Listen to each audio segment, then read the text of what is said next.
Salam, selamat pagi saudara sekalian. Senang bisa kembali berjumpa dengan saudara dalam acara Light of Revival, renungan firman Tuhan yang akan memberkati kita sepanjang hari ini. Mari kita melihat ayat kita, Wahyu 2 ayat yang kedua. Aku tahu segala pekerjaanmu, baik jerih payahmu maupun ketekunanmu. Aku tahu bahwa engkau tidak dapat sabar terhadap orang-orang jahat, bahwa engkau telah mencobai mereka yang menyebut dirinya rasul, tetapi yang sebenarnya tidak demikian, bahwa engkau telah mendapati mereka pendusta. Kasih yang semula. Ini adalah surat yang dikirimkan oleh Tuhan Yesus kepada malaikat jemaat di Efesus. Saudara-saudara, malaikat tidak selamanya harus makhluk roh yang bersayap. Tapi malaikat bisa juga berarti pemimpin tua-tua ataupun pembawa pesan Allah, messenger of God. Dan di dalam surat ini, Tuhan Yesus memuji jemaat di Efesus. Aku tahu segala pekerjaanmu. Aku tahu segala jerih payahmu. Aku tahu bahwa engkau tidak dapat sabar terhadap orang-orang jahat. Dan engkau telah mencobai mereka yang menyebut dirinya rasul. Namun sebenarnya tidak demikian. Dan engkau telah mendapati mereka pendusta. Di sini Tuhan Yesus memuji jemaat di Efesus. Saudara-saudara, apakah pujian dari Tuhan Yesus ini hanyalah sebuah basa-basi? Tidak, saudara. Mereka, jemaat Efesus ini, mereka adalah jemaat yang kecil. Tapi mereka ada di tengah-tengah bangsa dengan penyembahan berhala. Di sana ada kuil Dewi Artemis. Di sana juga sudah mulai diadakan penganiayaan oleh Kaisar Domitian kepada mereka. Jemaat ini juga digerogoti dari dalam oleh pengajar-pengajar sesat. Jemaat yang kecil ini ada begitu banyak masalah yang menghantam mereka. Tetapi yang luar biasa dari jemaat ini adalah sekalipun mereka digerogoti dari dalam, sekalipun ada Kaisar Domitian yang menganiaya mereka, ada kuil Dewi Artemis, ada berhala-berhala yang lain di situ. Namun yang luar biasa dari jemaat ini adalah mereka tetap berpegang pada panji-panji Kristus Yesus. Saudara-saudara, namun demikian, pada ayat yang keempat, Tuhan Yesus mencela mereka. Namun demikian, aku mencela engkau, hai jemaat di Efesus. Saudara-saudara, mencela di sini bisa berarti juga melawan.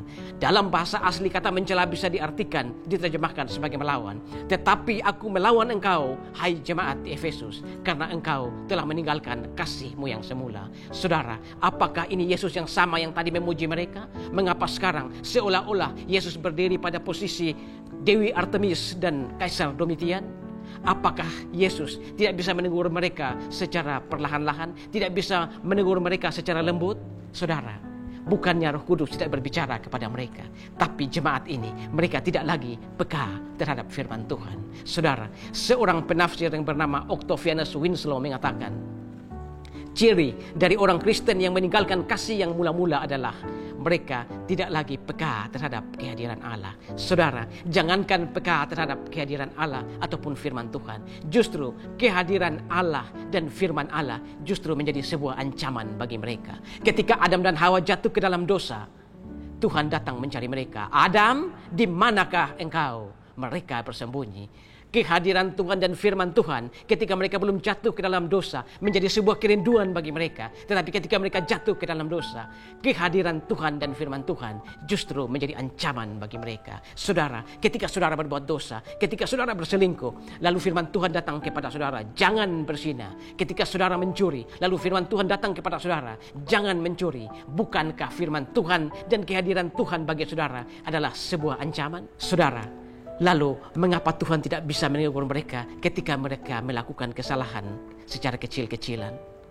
Seorang negarawan Inggris pada abad ke-18 yang bernama Edwin Burke, dia pernah menyampaikan sebuah statement yang terus diingat orang Inggris sampai saat ini. Jarang sekali terjadi seorang yang begitu baik berubah menjadi jahat secara radikal. Biasanya mereka akan melakukan hal-hal kecil yang berwarna abu-abu, dan satu saat ketika mereka menyadari mereka telah jauh ada dalam lumpur kejijikan yang berwarna hitam kelam. Saudara-saudara, inilah yang kemungkinan terjadi di jemaat Efesus. Dosa kecil, pelanggaran kecil, perselingkuhan kecil, kejahatan kecil. Tetapi ketika mereka menyadari, mereka telah jauh meninggalkan Tuhan. Saudara-saudara, kejatuhan bukan soal seks semata. Kejatuhan bukan soal penyalahgunaan uang. Tetapi di mata Tuhan, meninggalkan kasih yang mula-mula, itu adalah sebuah kejatuhan. Makanya Tuhan berkata, lihatlah betapa dalamnya kamu telah jatuh.